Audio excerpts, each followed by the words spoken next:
Let me ask you about your piece, your great piece, America's Rejection of God.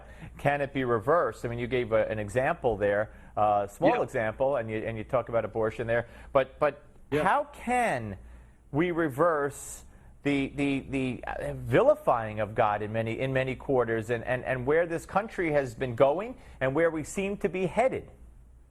Well, first of all, we have to acknowledge that God has not abandoned us.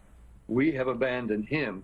We've allowed those in charge in various ways to take God's name off of our buildings, to prevent even Christmas displays, even they tried to prevent saying Merry Christmas as if that was an offense to somebody. And they won't let school kids say prayer before the beginning of a school day, even a voluntary silent prayer, because that's a recognition of religion, or supposedly an establishment of religion. It is not. It's simply a recognition of what the Declaration of Independence, Mr. Separation of Church and State, Thomas Jefferson, put in our Declaration. We acknowledge these truths to be self-evident. All men are created equal and endowed by their Creator. Right. These unalienable rights, life, liberty, the pursuit of happiness. And that was not an establishment of religion. It was a recognition of acknowledged, unalterable fact. Even Einstein and Stephen Hawking have acknowledged that the cosmos, everything we know, creation, is so far beyond our imagining, and it couldn't have happened accidentally.